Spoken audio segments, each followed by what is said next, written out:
নগদে ২৩০০ কোটি টাকার জালিয়াতির প্রমাণ পেয়েছে দুদক। এছাড়াও আরও অনিয়ম হয়েছে কিনা তা খতিয়ে দেখতে বুধবার নগদের প্রধান কার্যালয়ে অভিযান চালায় দুদক।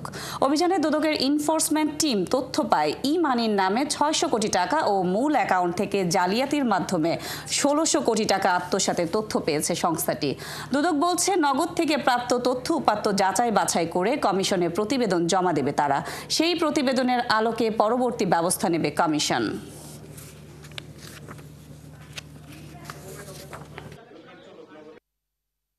এক্সেস ই-মানি ক্রিয়েট করা হয়েছে, সেটা একটা বিষয়।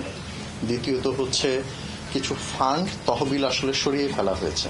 আমাদের কাছে মনে হয়েছে যে এগুলো আসলে শুদ্ধ লেনদেন না, এইভাবে লেনদেন হওয়া উচিত না বা তাদের কাছে টাকা যাওয়া উচিত না।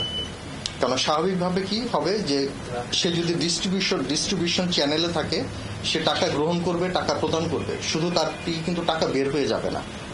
রাজধানীর ইন্টারন্যাশনাল কনভেনশন সিটি বসুন্ধরায় ১২ ফেব্রুয়ারি থেকে শুরু হয়েছে ১৭তম বাংলাদেশ আন্তর্জাতিক প্লাস্টিক প্রিন্টিং ও প্যাকেজিং ইন্ডাস্ট্রি ফেয়ার। আয়োজকরা বলছে, ৪ দিন ব্যাপী এই মেলার যৌথ আয়োজক বাংলাদেশ প্লাস্টিক পণ্য প্রস্তুতকারক ও রপ্তানিকারক সমিতি BPGMEA এবং ইয়কার trade and marketing service company limited. এই মেলায় বিপুল সংখ্যক মেশিনারিজ, মোল্ড, কাঁচামাল প্রস্তুতকারী ও সরবরাহকারী প্রতিষ্ঠান অংশগ্রহণ করছে। এবারের মেলায় অংশ নিচ্ছে 18টি দেশের 390টি প্রতিষ্ঠান।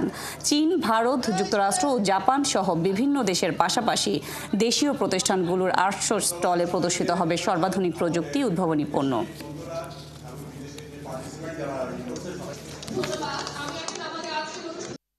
ইসি প্রকল্পের আন্ডারে ক্যাপাসিটি বিল্ডিং এর জন্য যে রিনিউগুলো করা হয়েছে এবং এই ধরনের একটা আন্তর্জাতিক আয়োজন আমার মনে হয় আমাদেরকে অবহিত করবে যে পণ্যের পরিবেশ বান্ধব ভাবে কিভাবে আমরা এটাকে আরো উৎপাদন করতে পারি, বিপণন করতে পারি।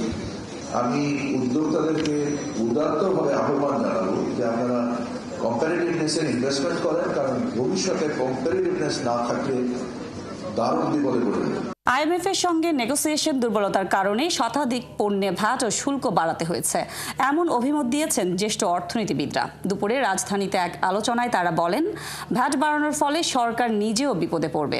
আলোচনায় ব্যবসায়ী নেতারা বলেন, সরকারের চাপে ব্যবসায়ীদের নিঃশ্বাস বন্ধ হয়ে যাচ্ছে। কৃষি পণ্য প্রক্রিয়াজাত খাতের অনেক কারখানা বন্ধ হওয়ার আশঙ্কার কথা জানিয়েছেন তারা। আরও জানাচ্ছেন রুহুল আমিন।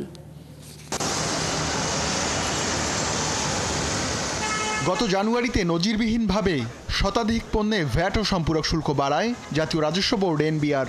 সংস্থার কর্মকর্তারা জানিয়েছিলেন, দাতা সংস্থা IMF এর শর্ত পূরণ করতে কর বাড়ানো হয়েছে। সরকারের এমন সিদ্ধান্তে কড়া প্রতিক্রিয়া দেখান কয়েকটি খাতের ব্যবসায়ীরা। ওষুধ, রেস্টুরেন্ট সহ অনেক খাতের বর্ধিত কর প্রত্যাহার ও কমাতে বাধ্য হয় NBR।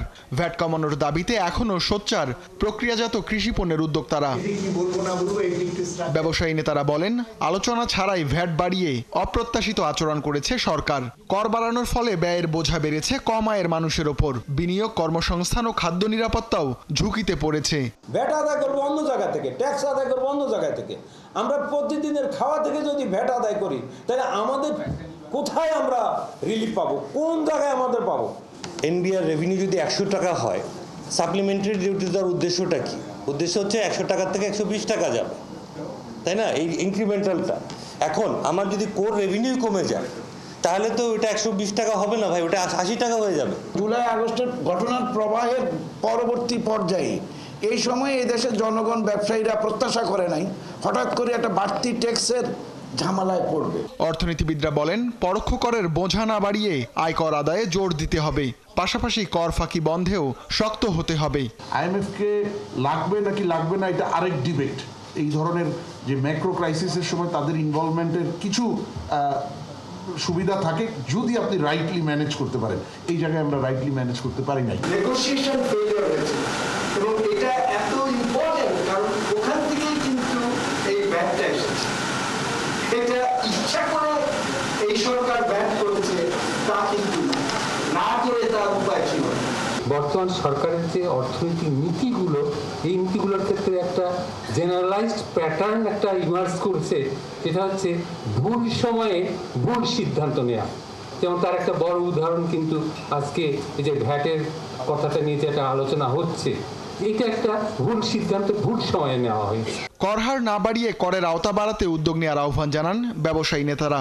এজন্য এনবিআরকে সহযোগিতা করার কথাও জানান তারা। রুহুল আমিন, ৭১, ঢাকা।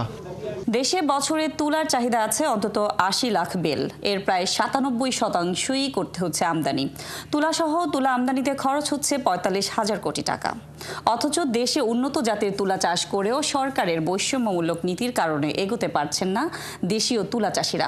এমনকি তুলাকে কৃষিপণ্য হিসেবেও ঘোষণা করেনি সরকার। ফারুক হোসেনের ছবিতে তুলা চাষের সম্ভাবনা ও গুরুত্ব নিয়ে সুশান্ত সিনহার ধারাবাহিক প্রতিবেদনের আজ দেখুন প্রথম পর্ব। চুয়াডাঙ্গার দর্শনার মাথাভাঙা নদীর তীর অঞ্চলে বিঘার পর বিঘা জমিতে ফুটে আছে তুলা। উন্নত মানের এই তুলা তুলতে ব্যস্ত সময় পার করছেন চাষিরা। এই যে এগুলো হাইব্রিড তুলো, খুব মান ভালো। আর আমরা যখন লাগিয়েছি তখন তো তুলার মান ছিল না। তুলাই ভালো লাভ, বেশি লাভ অন্য আবাদের ছাড়া, কিন্তু খরচ কম। একটা শেষ, দুইটা দিলেই যথেষ্ট। তুলা চাষে মন করেন শেষ সার কম লাগে, এই জন্যই তুলা চাষটা অনেক লাভজনক। ভারত ও পাকিস্তানের তুলনায় বাংলাদেশের তুলার মান বেশ উন্নত। এবার অতিবৃষ্টি হওয়া সত্ত্বেও ফলন হয়েছে বেশ ভালো। বছর জুড়ে প্রতি কেজি তুলার দাম ১০০ টাকা হিসাবে ৪,০০০ টাকা মন কিনছে জিনিং মিলগুলো। ২ বিঘিতে খরচ ধরেন আপনার ২০-২২ টাকা হবে। তো যদি ১৫ মন করে ফলন পাই তাও ধরেন বিঘায় ৬০,০০০ টাকা। আমি 2 বিঘা লাগাইছি, 2 বিঘাই ১ লাখ টাকা হবে, আমার আশা আছে। তৈরি পোশাকের বিশ্ববাজারে দ্বিতীয় শীর্ষ রপ্তানিকারক এবং একই সাথে তুলা আমদানিতে দ্বিতীয় শীর্ষে থাকা বাংলাদেশ বছরে ৯০,০০০ কোটি টাকার তুলা ও সুতা আমদানি করে। এতে প্রায় $৮ বিলিয়ন চলে যাচ্ছে বিদেশে। অথচ দেশে তুলা চাষ সম্প্রসারণের বেলায় দেখা দিচ্ছে উল্টো চিত্র। রহস্যজনক কারণে তুলাকে কৃষিপণ্য হিসাবে স্বীকৃতি দিচ্ছে না সরকার। সাথে বিদেশি তুলাকে করমুক্ত রেখে দেশীয় তুলার উপরে উল্টো ৪% কর আরোপ করে তুলা চাষিদের রীতিমতো নিরুৎসাহিত করা হচ্ছে। তুলার কয়েকটা জায়গাতে কিন্তু বিশেষভাবে উন্নয়ন হয়েছে। একটা হলো তার ফাইবার কোয়ালিটি, আঁশের মান, যেটা আন্তর্জাতিক মানের। এখন আপনি যদি তার রেজাল্ট দেখেন, যে টেস্ট রিপোর্ট আর কি, তো ফাইবার রিলেটেড ফসল তো জুটও, তো জুট কিন্তু কৃষিপণ্য, কিন্তু তুলা কৃষিপণ্য হয় না। আমি ঠিক জানি না, ওই পিছনের কথা যাব না, তবে আমার মনে হয় সরকারকে ভাবা উচিত। কৃষিপণ্য না করলে এটা কোনোদিনও সম্ভব না, কেননা কৃষিপণ্য ঘোষণা দিতে হবে তুলাকে। কেন দেবেন না? আমাদের সমস্ত শরীর জুড়ে আমরা যদি মৃত্যুবরণ করি তাও কটন নিয়ে যাওয়া লাগতেছে।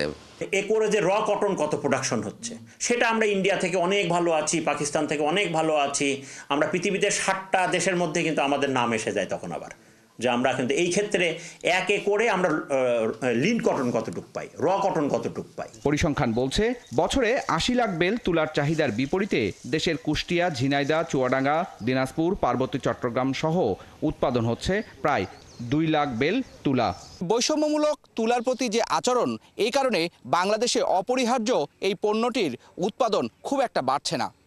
কৃষকরা বলছে তুলার উপরে যে ট্যাক্স ভ্যাট আছে সেটি যদি প্রত্যাহার করে নেওয়া হয় তাহলে বাংলাদেশে তুলার উৎপাদন বাড়বে। এতে কৃষকের যেমন উপকার হবে, তেমনি বছরে আমদানি ব্যয় কমার মধ্য দিয়ে বিদেশি মুদ্রার বিপুল অঙ্কের সাশ্রয় সম্ভব হবে। সুশান্ত সিনহা, ৭১, দর্শনা, চুয়াডাঙ্গা। সপ্তাহের চতুর্থ কার্যদিবসে সূচক কমেছে দেশের 2 পুঁজিবাজারে। একই সাথে গেল দিনের তুলনায় কমেছে লেনদেনের পরিমাণও। বুধবার ঢাকা স্টক এক্সচেঞ্জের DSEX সূচক 2 পয়েন্ট কমে দাঁড়িয়েছে ৫,১৮৯ পয়েন্টে। লেনদেন হয়েছে ৩৯১ কোটি ১৫ লাখ টাকা। হাতবদল হওয়া শেয়ার ও মিউচুয়াল ফান্ডের মধ্যে দাম বেড়েছে ১৪৩টির, কমেছে ২০৯টির, বদলায়নি ৪৭টির দাম। এদিকে চট্টগ্রাম স্টক এক্সচেঞ্জের সার্বিক সূচক কমেছে ৩৭ পয়েন্ট, লেনদেন হয়েছে ৭ কোটি ৫৪ লাখ টাকা। গোলাপগ্রাম হিসেবে পরিচিত সাভারের বিরুলিয়ার সাদুল্লাপুর। বছর জুড়ে এখানকার চাষিরা গোলাপের চাষ করলেও পহেলা ফাল্গুন, ভালোবাসা দিবস ও ২১শে ফেব্রুয়ারি সহ বিভিন্ন দিবসকে কেন্দ্র করে এখানে ফুল বিক্রি বেড়ে যায় কয়েক গুণ। চাষিরা জানান এবছর ফলন ভালো হলেও দাম কম। রায়ান বিন আমিনের তথ্য ছবিতে প্রতিবেদন। পহেলা ফাল্গুন, ভালোবাসা দিবস ও ২১শে ফেব্রুয়ারিকে সামনে রেখে সাভারের বিরুলিয়ার গোলাপগ্রামের চাষিরা এখন সবাই ব্যস্ত। বিভিন্ন দিবসকে কেন্দ্র করে এখানকার ফুলের চাহিদা বেড়ে যায় কয়েক গুণ। এ সময় পাইকারদের পাশাপাশি ক্রেতা দর্শনার্থীরাও ভিড় করেন বাগানে। বিয়ে করছি, বউ নিয়ে ঘুরতে আসা, মানে অনুভূতিটা অন্যরকমের লাগতেছে। আমি আমার আম্মুর সাথে ঘুরতে এসেছি, গোলাপ বাগানে এসে আমার অনেক ভালো লাগছে। আমি অনেকগুলো ফুল কিনেছি, আমি আমার আম্মুর সাথে ঘুরতে এসেছি, আমার অনেক ভালো লাগছে। ফুলের দামটা এখন একটু বাড়তি, যেহেতু ফেব্রুয়ারি মাস চলতেছে। এদিকে শেষ সময়ে ফুলের বাগান পরিচর্যায় দিনরাত ব্যস্ত সময় পার করছেন চাষিরা। তারা জানান, গত বছর ফলন কিছুটা কম হলেও এবার ফলন বেশ ভালো, তবে দাম কম পাচ্ছেন। ইনশাল্লাহ এবার গোলাপের চাষ ভালোই হয়েছে, মানে মাঝখানে আমাদের একটু দাম পাওয়া যায় না আর কি। এখন বর্তমান যে দাম আছে, এরকম দাম যদি পাওয়া যায় তাহলে কৃষক আমরা কিছু ভালো পয়সাই পাবো। ফলন ভালো, বেচা কিনা কম, মানে ফুলের দাম কম, গেল বছরের তুলনায় এবছর অনেক কম। লাভটা আহামরি হচ্ছে না, তবে সব মিলে আলহামদুলিল্লাহ এভারেজ। আমরা যত গোলাপ চাষি আছি সবাই খুশি। স্থানীয় কৃষি কর্মকর্তা জানান, ফুল চাষে নিয়মিত তদারকি করায় ফলন ভালো হয়েছে এবং চাষিরা লাভবান হচ্ছেন। অ্যারাউন্ড 80% হচ্ছে আমাদের গোলাপ চাষ। সেই ক্ষেত্রে যদি আমরা 45 থেকে 50 কোটি টাকার ফুল বিক্রির আশা করি, সেই ক্ষেত্রে দেখা যাবে যে আমাদের 35 থেকে 37 কোটি টাকা শুধুমাত্র এই গোলাপের আবাদ থেকে আমাদের চাষিরা পাবে। এবছর 230 হেক্টর জমিতে ফুল চাষ করা হয়েছে বলেও জানান এই কর্মকর্তা। শারমিন স্বপ্না, 71। যুক্তরাষ্ট্রের আন্তর্জাতিক উন্নয়ন সংস্থা ইউএসএআইডির মহাপরিদর্শক পল মার্টিনকে তার পদ থেকে সরিয়ে দেওয়া হয়েছে। ইউএসএআইডির এক কর্মকর্তা বার্তা সংস্থা রয়টার্সকে এই তথ্য জানিয়েছেন।